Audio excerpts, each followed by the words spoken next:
നമസ്കാരം, ഞാൻ ശ്രീരാജ് ഫ്രം കാർഡിയോശ്രീ, നിങ്ങളുടെ cardio health coach. When to see a cardiologist? എപ്പോഴാണ് നിങ്ങളൊരു കാർഡിയോളജിസ്റ്റിനെ കാണേണ്ടത്?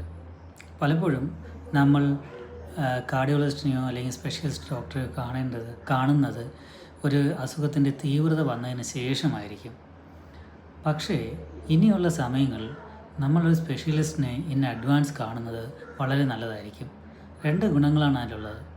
1, നിങ്ങൾക്ക് സമയം ലാഭിക്കാം. 2, നിങ്ങളുടെ കാർഡിയക് റിസ്കിനെ കുറിച്ചുള്ള ഇവാലുവേഷൻ കുറച്ചും കൂടെ ബെറ്റർ ലെവലിൽ നമുക്ക് അസസ് ചെയ്യാൻ പറ്റും.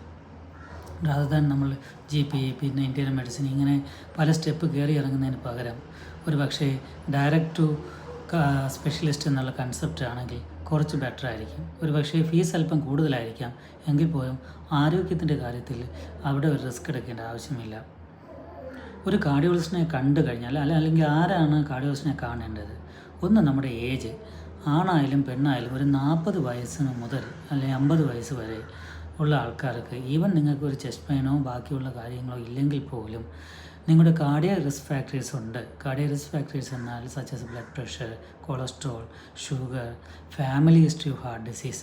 അതാർക്കണം അച്ഛനോ അമ്മയ്ക്കോ കസിൻസിനോ ഡയറക്റ്റ് കസിൻസിനോ നേരത്തെ തന്നെ വന്നിട്ടുണ്ടെങ്കിൽ തീർച്ചയായും നിങ്ങൾ അതിനൊരു കൾപ്രിറ്റ് ആയേക്കാം. അപ്പോൾ അതുകൊണ്ടൊരു ഇവാലുവേഷൻ നടത്തണം. എന്തോ ആയിക്കോട്ടെ, സിംറ്റംസ് വരാൻ വേണ്ടി കാത്തിരിക്കേണ്ട ആവശ്യമില്ല. അതുകൊണ്ട് ഗുണങ്ങളേറെയാണ്. 1, ഒരു ECG ഇവാലുവേഷൻ. ഒരിക്കലും ഒരു ECGയിൽ നോർമൽ ആണ് എന്ന് കരുതി ഹാർട്ട് ഡിസീസ് വരില്ല എന്ന് അല്ല അതിൻ്റെ അർത്ഥം. കാരണം അറ്റ് പ്രസൻറ്റ് നമ്മൾ ECG എടുക്കുമ്പോൾ നോർമലായിരിക്കാം. ECGയിൽ വേരിയേഷൻ വരുന്നത് ഒരുപക്ഷെ ഹാർട്ട് അറ്റാക്ക് വന്നതിന് ശേഷമായിരിക്കാം. അതുകൊണ്ട് ECG നോർമൽ എന്നുള്ളത് കൊണ്ട് എനിക്ക് കുഴപ്പമില്ല എന്ന് അർത്ഥമില്ല. 2, നിങ്ങളുടെ ബ്ലഡ് ലാബ് റിപ്പോർട്ട്സിൻ്റെ അനാലിസിസ്. അതിൽ പ്രത്യേകിച്ചും കൊളസ്ട്രോൾ കമ്പോണൻസ് എത്രയുണ്ട്, നിങ്ങൾക്ക് സ്റ്റാറ്റിൻ ടാബ്ലറ്റിൻ്റെ ആവശ്യമുണ്ടോ എന്നുള്ളത് അസസ്മെൻ്റ് അതുണ്ട്. പിന്നെ ഉള്ളൊരു 10 വർഷത്തേക്കുള്ള കാർഡിയോവാസ്കുലർ റിസ്ക് സ്കോർ അസസ്മെൻറ്റ് നടത്താൻ കഴിയും. പിന്നെ ഡയബറ്റിക്സ് ബോർഡർ ലൈൻ ആണോ, ഫസ്റ്റ് സ്റ്റേജ് ആണോ, സെക്കൻഡ് സ്റ്റേജ് ആണോ, അങ്ങനെയാണെങ്കിൽ എന്ത് ആക്ഷൻ എടുക്കണം, ഇങ്ങനെയുള്ള കാര്യങ്ങളെക്കുറിച്ചും ഒരു ഇവാലുവേഷൻ നടത്തും.